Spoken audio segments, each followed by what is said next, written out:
comme le tableau le montre, on aborde maintenant la deuxième partie de notre séance sur un peu un parcours théologique de l'engagement diaconal. Je vous ai mis le plan. On va d'abord s'intéresser au christianisme social que Louis a évoqué tout à l'heure. Et puis ensuite, je me suis beaucoup inspiré pour préparer ce moment d'un livre d'Isabelle Grelier qui s'appelle Théologie, diaconie de la reconnaissance. Donc je vais développer un peu cet aspect qu'elle a inventé avant moi. Et reconnaissance de soi, c'est le thème suivant, reconnaissance de l'autre. Puisqu'on a des évangéliques parmi nous, il m'a semblé intéressant de nous intéresser justement à ce qu'on appelle l'engagement du cap, c'est-à-dire un texte vraiment très important dans le milieu évangélique qui résulte de cette conférence générale qui a eu lieu au cap en 2010. Et puis, dans la même année, le synode national de l'Église réformée de France, elle s'appelait comme ça encore à l'époque, a réfléchi sur le thème de la diaconie et je voudrais vous en donner quelques échos. Donc, premier thème, Wilfred Monod et le christianisme social. Ça fait donc le lien avec le parcours historique que Jean-Daniel vient de nous tracer. C'est un mouvement qui a fortement marqué la fin du XIXe siècle et le début du XXe siècle. Le personnage, le pasteur qui a vraiment initié ce mouvement, vous l'avez là sous forme d'une gravure, il s'agit du Wilfred Monod, qui a vécu donc de 1867 à 1943. C'est un homme qui avait d'abord étudié la philosophie avant de se tourner vers la théologie et de devenir pasteur à Condé-sur-Noireau, je crois que c'est dans les Pays de la Loire ou quelque chose comme ça par là-bas, et puis pendant 30 ans, pasteur à l'Oratoire du Louvre à Paris.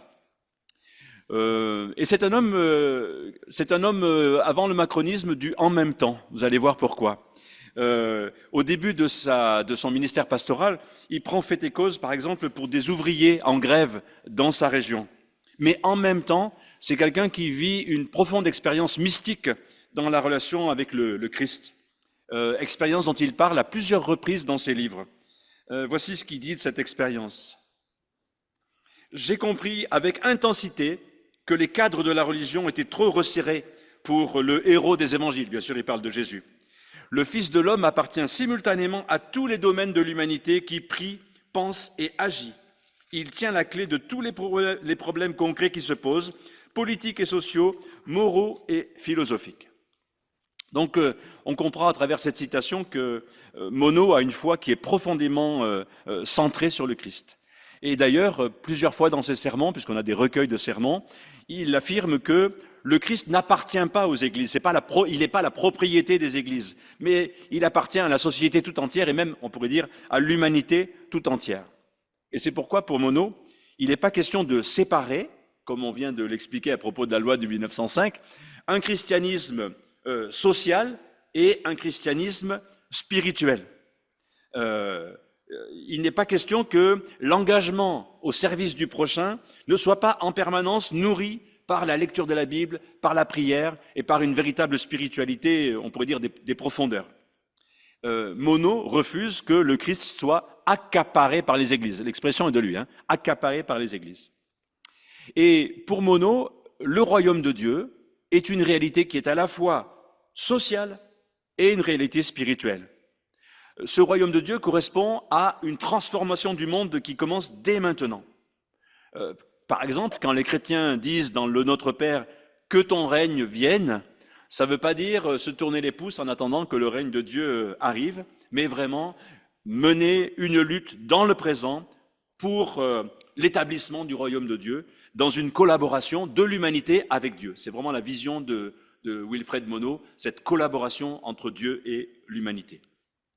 Donc, vous l'avez compris, Monod se refuse à séparer l'adoration de Dieu, le Père, et le service des frères. Pour lui, c'est une seule chose.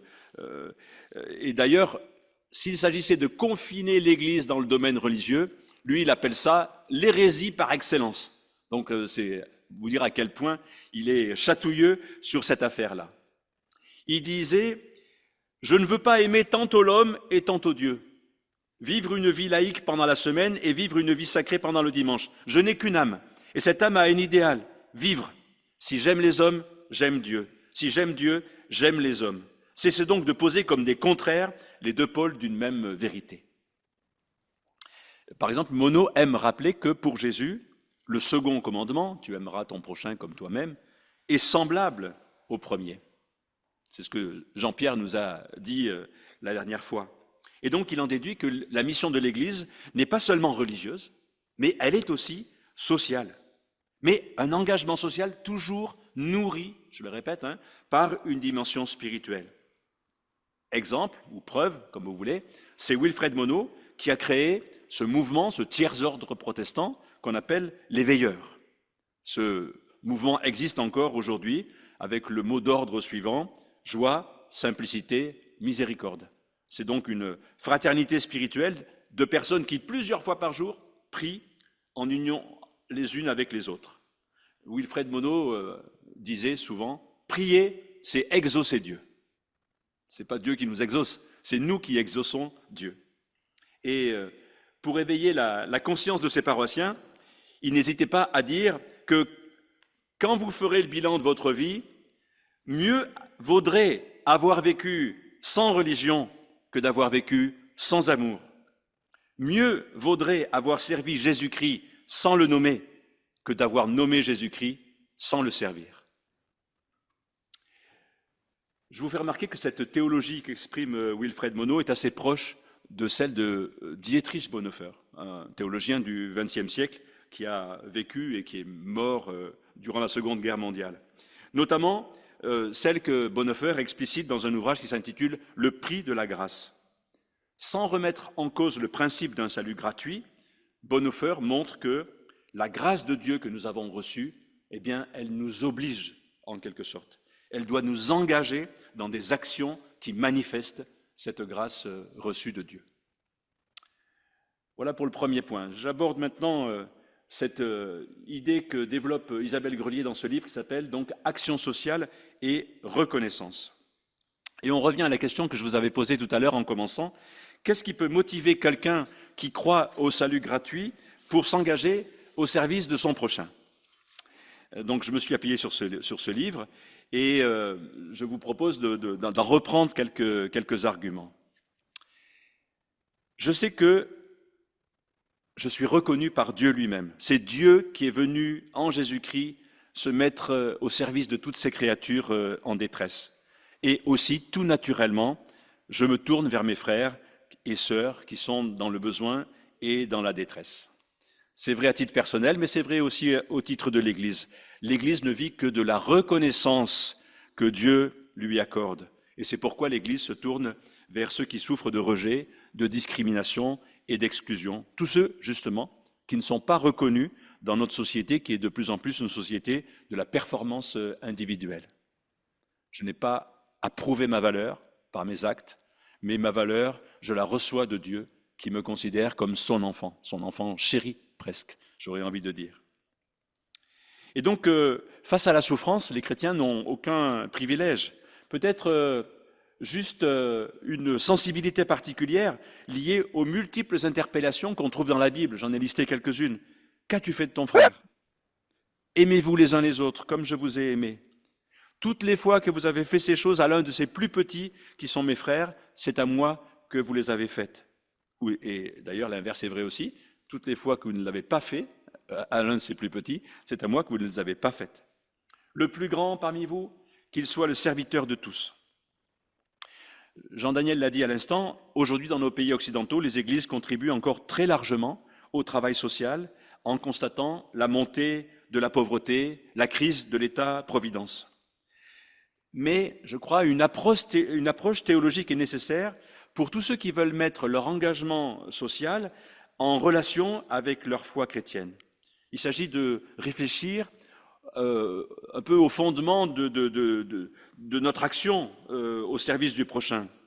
Or, ce qui est central dans toute relation d'aide, c'est la dimension relationnelle, justement. La théologie qui se réfère au Dieu de la Bible, par lequel la relation semble tellement fondamentale, a sans doute quelque chose à dire et à proposer dans le domaine de l'action sociale. Ça ne veut pas dire que, pour autant, il faut oublier les dimensions structurelles de la pauvreté.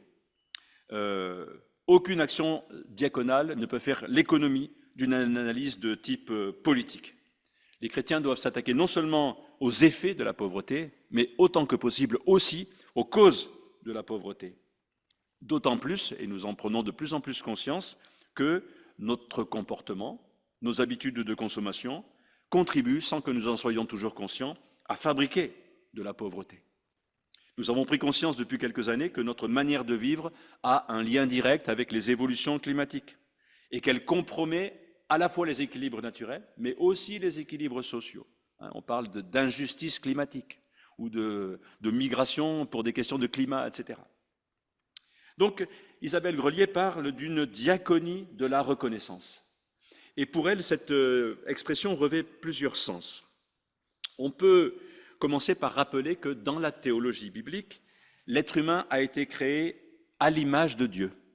Donc, il est possible d'appuyer l'action diaconale sur une certaine vision de l'être humain perçue comme image de Dieu, c'est-à-dire unique dans sa personnalité, digne de respect, ayant droit à une vie bonne, à une vie épanouie. Donc, il s'agit de reconnaître l'image de Dieu en l'autre, y compris dans des personnes qui ont été particulièrement malmenées par la société. On peut aussi évoquer que dans une compréhension protestante de l'Évangile, l'amour de Dieu est premier. Son pardon nous est acquis gratuitement. C'est lui qui nous confère notre nouvelle identité, notre identité d'enfant de Dieu.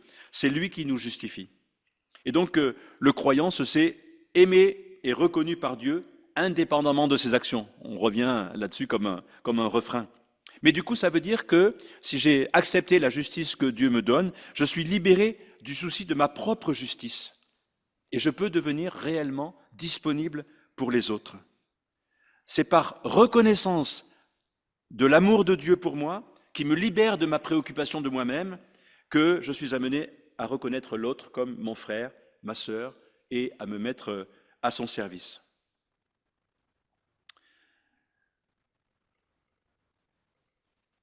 Une première caractéristique de l'action humaine qui est une réponse à l'œuvre de Dieu, c'est que nous nous considérons d'abord comme des destinataires de son salut, avant d'en être les porteurs.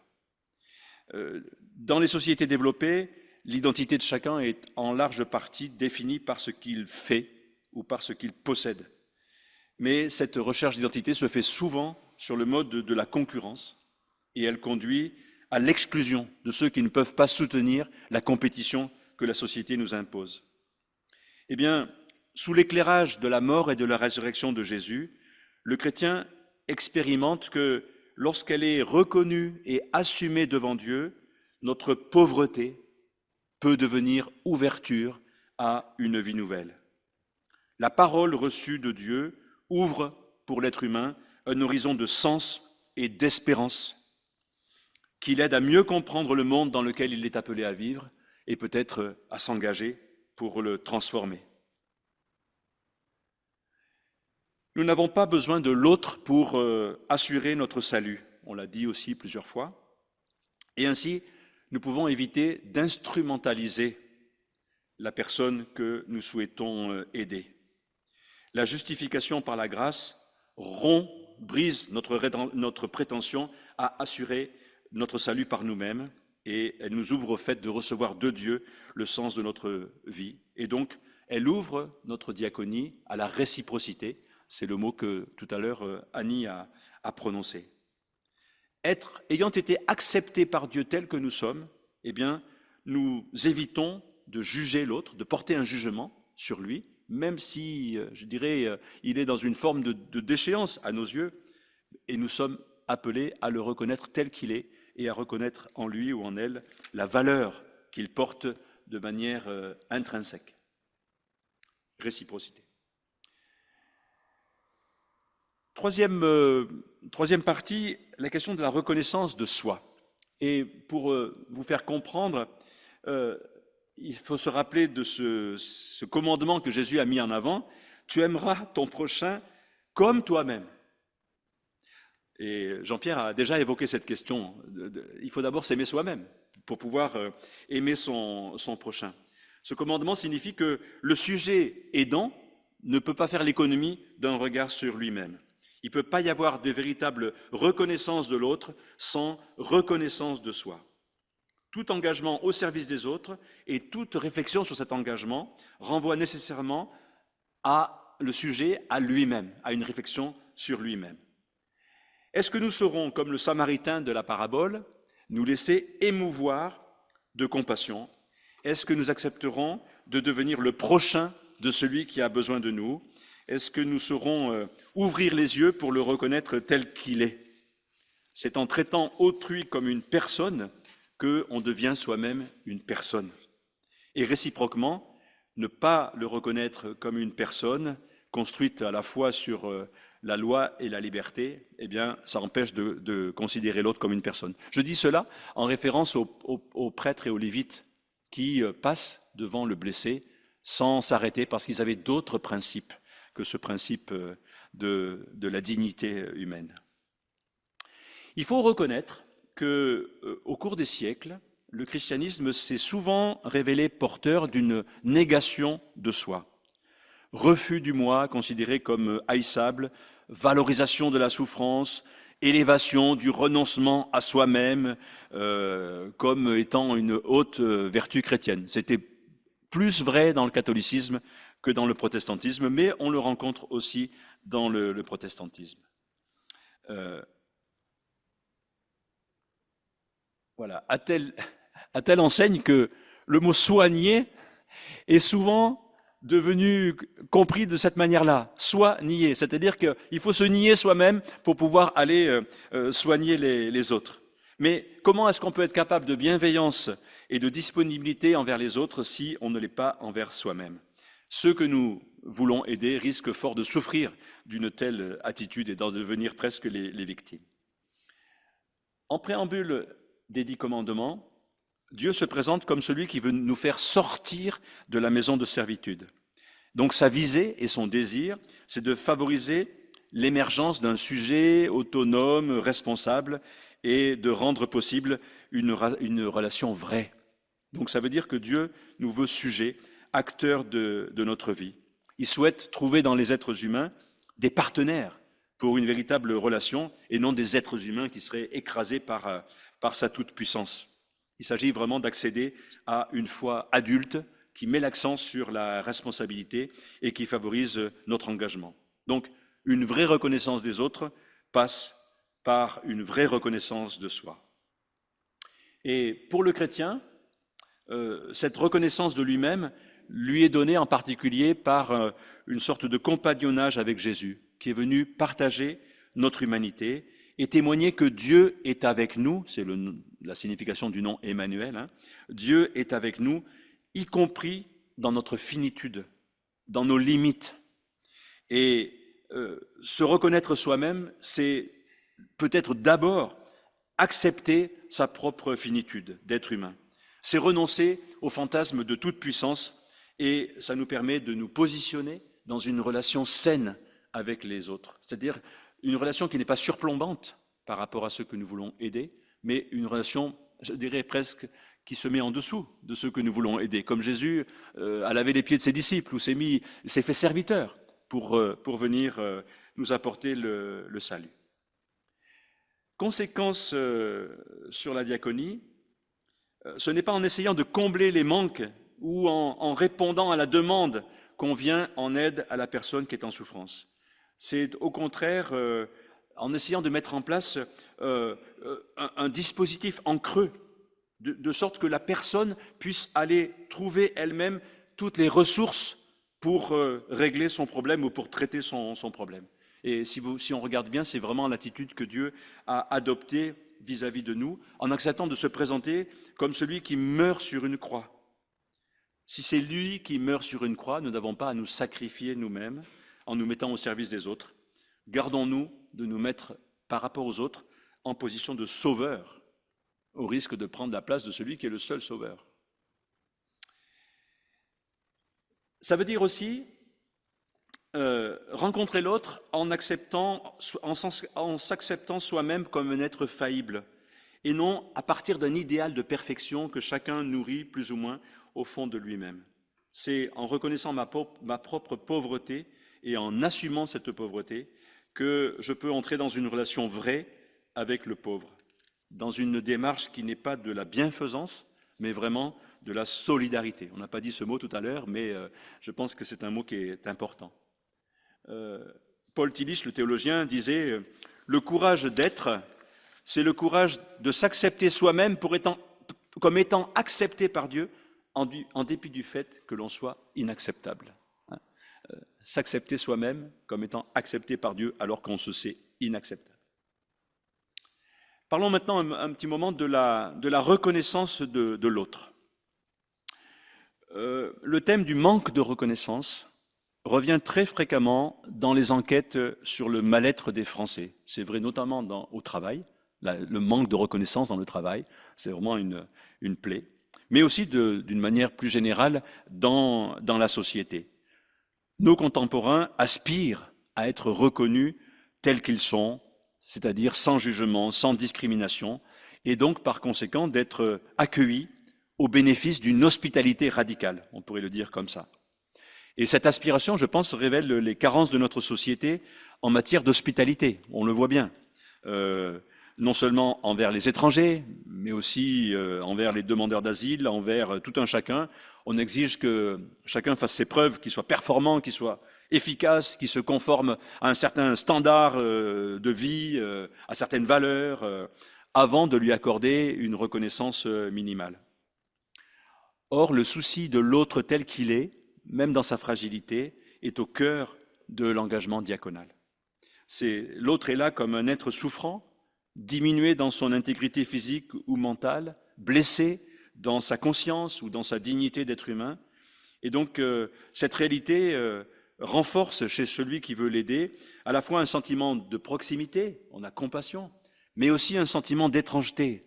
C'est qui ce gars pour avoir eu aussi peu de chance dans la vie? Je vous le traduis en français contemporain, n'est-ce pas? Le philosophe Paul Ricoeur désigne la visée éthique de la relation d'aide en termes de sollicitude. Il dit « L'estime de soi et la sollicitude ne peuvent se vivre et se penser l'une sans l'autre. Pas de sollicitude possible sans estime de soi, pas de véritable estime de soi qui ne fasse place à la sollicitude envers les autres.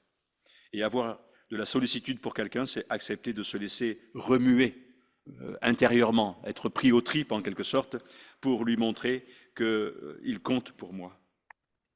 De ce point de vue, je crois que Jésus constitue pour nous un modèle.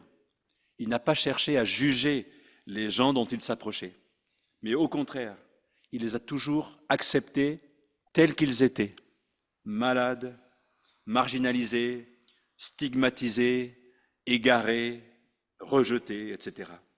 Pour que ces personnes se sentent acceptées et qu'elles puissent à leur tour entrer dans une démarche de changement, dans une dynamique de changement. Et on voit de ces conversions dans les évangiles, de ces conversions assez spectaculaires de gens qui étaient rejetés et qui se remettent debout et qui deviennent autonomes dans leur existence.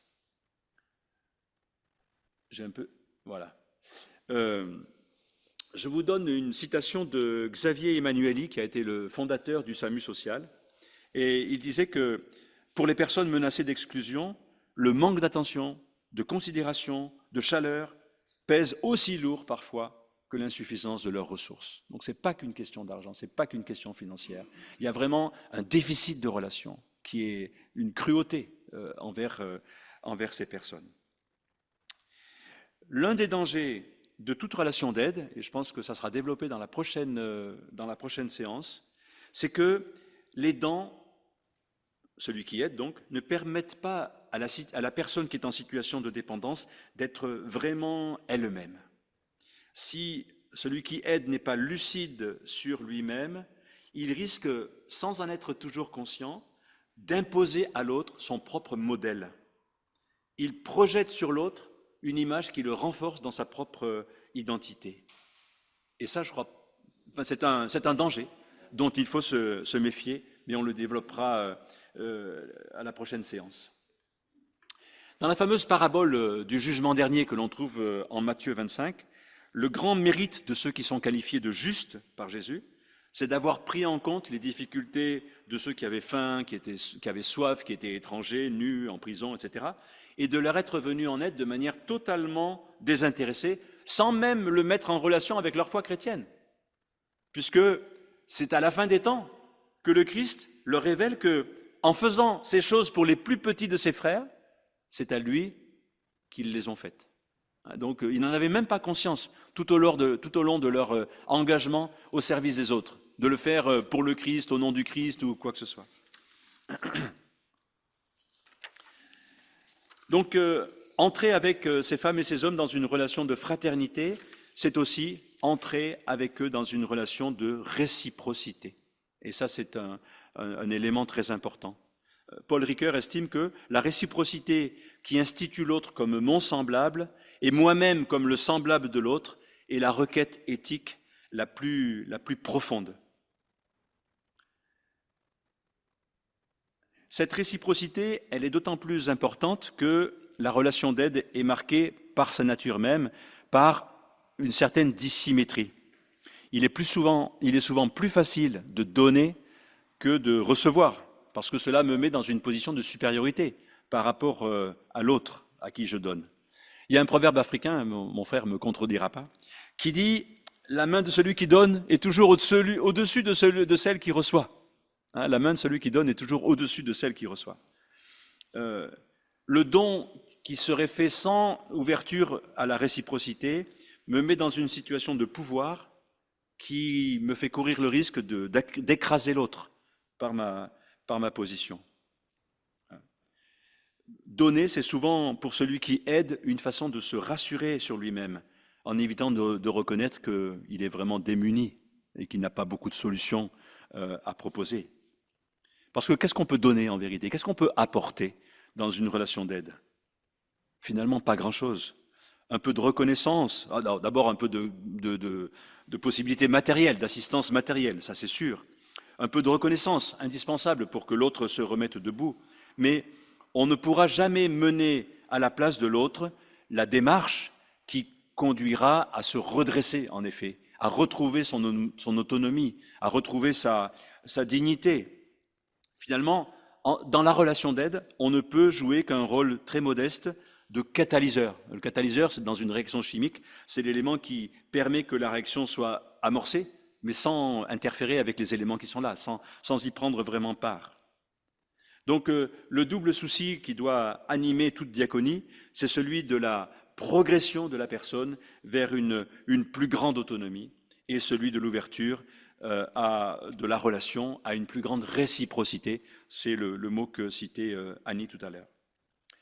J'en profite pour vous rendre attentif à la question du témoignage chrétien dans l'action diaconale. Et on en reparlera là encore quand on va parler de laïcité, mais je crois que c'est important d'aborder cette question. Parce que si les chrétiens croient que l'Évangile est une bonne nouvelle, qui peut libérer les hommes et les femmes et les aider à se remettre debout, il est légitime qu'ils aient envie de rendre compte de leur foi auprès de ceux qui sont en recherche de sens. Mais le risque est grand que l'annonce du message à des personnes qui ne sont pas encore prêtes à le recevoir soit vécue comme une forme de violence finalement, ou de pression psychologique un peu insupportable, ou comme une contrainte supplémentaire. Comment pourrait-il y avoir une annonce de l'Évangile ou de la bonne nouvelle dans une relation qui serait une sorte de prise de pouvoir par rapport à l'autre? Il n'en est pas question. Une des grandes affirmations du Nouveau Testament, c'est que Dieu n'a pas de préférence pour personne, ni pour moi qui suis croyant, ni pour l'autre qui ne l'est pas ou qui ne l'est pas encore. On est tous les deux dans une relation, on pourrait dire, à égalité vis-à-vis de Dieu. Je ne sers pas d'intermédiaire ou de médiateur entre Dieu et les pauvres. Dieu aime l'autre. Et du coup, ça nous place l'un vis-à-vis de l'autre, vous le voyez sur ce schéma, dans une relation de réciprocité.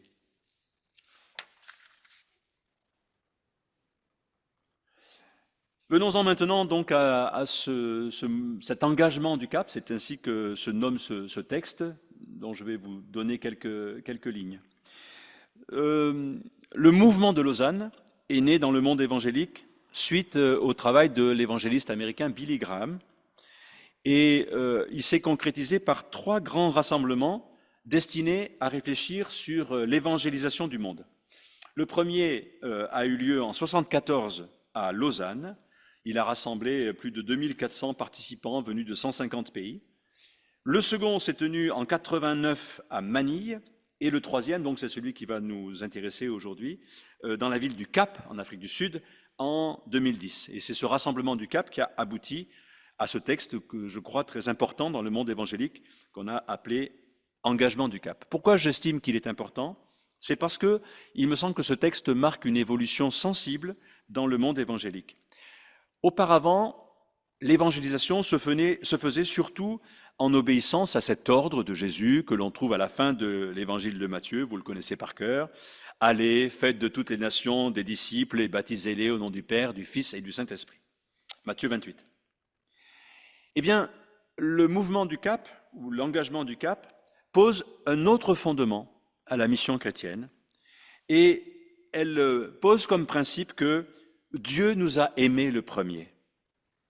Par conséquent, toutes les formes du témoignage chrétien doivent, en parole ou en acte, être imprégnées par cet amour de Dieu qui est premier.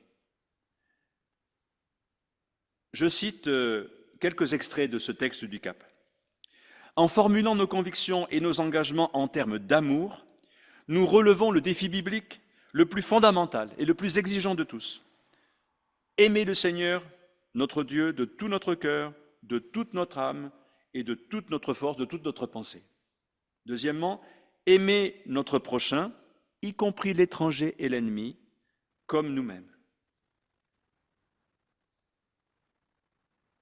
Troisièmement, nous aimer les uns les autres, c'est-à-dire entre chrétiens d'églises différentes, comme Dieu nous a aimés dans le Christ. Et enfin, aimer le monde de l'amour de celui qui a donné son Fils unique pour que le monde soit sauvé par lui. Et donc ce texte débouche sur un véritable engagement. Voici cet engagement. Nous nous engageons à faire tous les efforts possibles pour vivre, penser, parler, nous comporter d'une manière qui exprime ce que veut dire marcher dans l'amour. L'amour de Dieu, l'amour les uns pour les autres et l'amour pour le monde.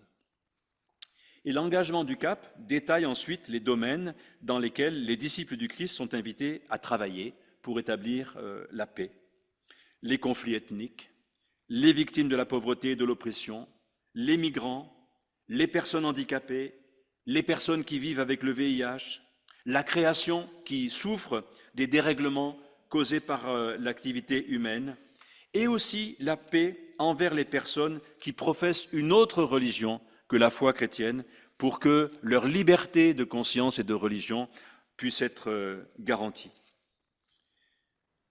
L'engagement du Cap rappelle que les chrétiens sont appelés à faire part de la bonne nouvelle, mais à ne pas s'engager dans un prosélytisme qui aboutirait à forcer l'autre pour devenir l'un des nôtres, à accepter notre religion ou à entrer dans notre église, notre dénomination.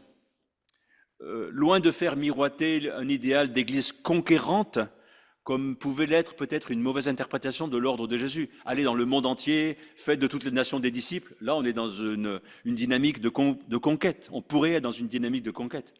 Mais le texte du Cap appelle l'Église du Christ à revenir à l'humilité, à l'intégrité, à la simplicité. Et ce texte appelle aussi les chrétiens à marcher dans l'humilité en rejetant l'idolâtrie du pouvoir, du succès ou de la richesse. Et on voit bien que par rapport aux théologies de la prospérité qui ont pu proliférer ici ou là, c'est vraiment un engagement courageux qui est pris là par les églises évangéliques. Finalement, on pourrait dire d'une certaine manière que les chrétiens évangéliques réunis au Cap ont estimé qu'il valait mieux se convertir soi-même et convertir l'Église avant de chercher à convertir les autres. Et ça, je trouve que c'est vraiment une avancée tout à fait remarquable et tout à fait significative. Le texte du CAP se conclut en appelant de ses vœux une révolution d'amour, un amour qui sera semblable à celui du Christ. Il se termine par ces mots: nous en faisons notre prière et nous l'entreprenons comme notre engagement en honneur du Seigneur que nous aimons et pour le bien du monde que nous servons en son nom. Donc travailler pour une révolution d'amour. Vous pouvez peut-être garder cette expression dans votre esprit parce que je trouve qu'elle est spirituellement extrêmement forte. Pardon? Vaste programme, oui, en effet, tout à fait. J'en arrive au dernier point de mon intervention. Je vous l'avais annoncé. Donc, en 2010, le synode national de l'Église réformée de France, à l'époque, maintenant elle a changé de nom en s'unissant avec l'Église luthérienne, mais à l'époque elle s'appelait encore Église réformée de France, s'est réunie à la Force. D'ailleurs, tout à l'heure, Jean-Daniel faisait allusion au fait qu'il n'y avait aucune barrière. Voilà une photo qui est prise entre les différents pavillons de cette fondation où sont beaucoup d'handicapés. Et vous voyez, ils peuvent déambuler librement d'un pavillon à l'autre. Donc l'Église réformée a organisé une vaste consultation des paroisses sur le thème de la diaconie et ça a abouti à une réflexion un peu réactualisée sur la place de l'action diaconale dans la mission de l'Église. Le texte de cette résolution, je ne sais pas comment il faut l'appeler, le titre de ce texte synodal, qui a été bien sûr travaillé et amendé en synode, le titre est « Solidaire au nom de Jésus-Christ ». Et donc ce texte réaffirme que chaque chrétien est appelé à s'engager à la suite du Christ pour annoncer la bonne nouvelle aux pauvres, pour proclamer aux captifs la libération et aux aveugles le retour à la vue, libérer les opprimés. Vous reconnaissez là les mots d'Ésaïe que l'on trouve dans la première prédication de Jésus à Nazareth. Donc il s'agit pour les chrétiens de rendre compte de leur foi et de leur espérance, mais tout en respectant les convictions de chacun. Le synode a réaffirmé que la diaconie, ce n'est pas une affaire secondaire, ce n'est pas une affaire marginale dans l'activité de l'Église, mais que l'Église doit vraiment reconnaître sa vocation diaconale. Ce n'est pas à côté de l'Église, c'est dans l'Église, même si la loi nous oblige un petit peu à séparer les choses, mais ce sont les mêmes personnes, je dirais. Ce devraient être les mêmes personnes qui vont prier Dieu au culte et qui vont servir leur prochain le reste de la semaine. Donc, l'Église ne peut être résolument l'Église que si elle a le souci de ses plus petits que Jésus considère comme ses frères et surtout si elle traduit en acte cette préoccupation. Donc, c'est pour ça que les Églises sont invitées à devenir toujours davantage des lieux d'accueil, des lieux de fraternité et de partage. Et je crois que l'Église a aussi la responsabilité de reconnaître et de soutenir les engagements de leurs membres dans le domaine diaconal. Lorsque des membres de l'Église sont engagés comme bénévoles dans le service du prochain, que ce soit au diaconat protestant ou ailleurs, il est important que l'Église les soutienne sur le plan spirituel, leur donne peut-être la parole de temps en temps, prie pour eux régulièrement, afin qu'ils soient renouvelés dans leur engagement. Parce que ce texte synodal a considéré que la diaconie, ce n'est pas une affaire matérielle, c'est une affaire spirituelle, parce que, c'est un peu ce que j'ai essayé de vous expliquer ce soir, la diaconie nous renvoie sans cesse à notre propre fragilité et à notre propre pauvreté devant Dieu. Le chrétien reconnaît qu'il est lui-même au bénéfice de l'engagement de Dieu en sa faveur, et du coup, la souffrance de l'autre, vu dans un regard de foi, ne peut pas nous laisser indifférents. Donc il s'agit de dépasser ce rapport dissymétrique entre celui qui aide et celui qui est aidé pour aboutir à une relation de réciprocité, je reprends encore le mot une fois, où chacun se laisse transformer par l'autre dans la relation et où chacun reçoit une dignité nouvelle dans ce vis-à-vis, dans ce face-à-face que l'on a avec la personne qui est en face de moi. Pour l'Église protestante, la diaconie s'inscrit dans l'horizon du royaume de Dieu. Elle est donc à la fois une pratique de libération et une exigence de justice. Et c'est vrai que les relations que nous vivons au sein de notre société conduisent de plus en plus à une déshumanisation. On voit que les injustices entre le Nord et le Sud produisent des flux migratoires très importants, à quoi s'ajoutent tous les déséquilibres liés à l'exploitation abusive de la planète. Donc, face à de telles constatations ou de telles évolutions, la diaconie ne peut pas se contenter de penser les blessures de la société, de mettre des sparadraps là où ça fait mal. Mais elle doit être, dans sa pratique même, une force de protestation, d'interpellation et de proposition, tant auprès des individus que de la société tout entière et surtout peut-être auprès des pouvoirs publics. Sur la question du rapport, voilà, sur la question du rapport entre diaconie et évangélisation, le synode a apporté un certain nombre de réflexions. Il a affirmé que le soin, l'accueil ou l'aide offerte à l'autre sont en eux-mêmes des façons de dire quelque chose. C'est-à-dire que, si je le traduis, nos actes parlent. D'accord ? La manière de se comporter et d'être dans la relation d'aide est aussi une manière de parler et de communiquer quelque chose de l'Évangile.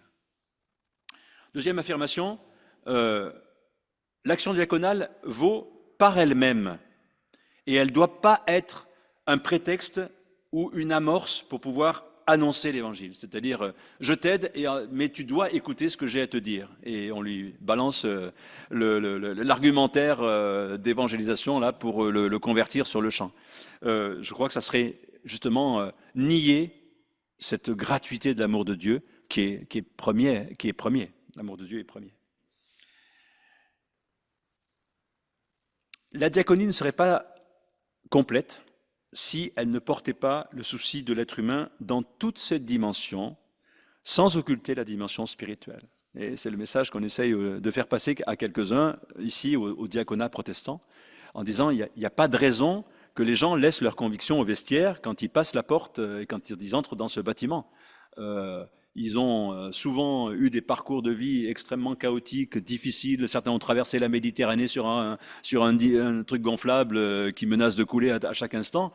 S'ils n'ont pas été portés par leur foi, quelle qu'elle soit, pour entreprendre un voyage aussi périlleux, qu'est-ce qu'ils ont pour s'accrocher ? Donc, je crois qu'il faut être conscient de ça et de dire que la diaconie ne doit pas occulter la dimension spirituelle parce que pour certaines personnes, c'est un véritable appui. Donc, il s'agit donc pour chacune de ces personnes qui cherchent de l'aide, de lui donner, de lui offrir la possibilité d'être mise en relation avec l'Évangile. Voilà, c'est une possibilité, c'est une offre. Maintenant, elle le saisit, elle ne le saisit pas, elle souhaite en savoir plus ou elle refuse. C'est sa liberté et on ne peut pas aller contre sa liberté.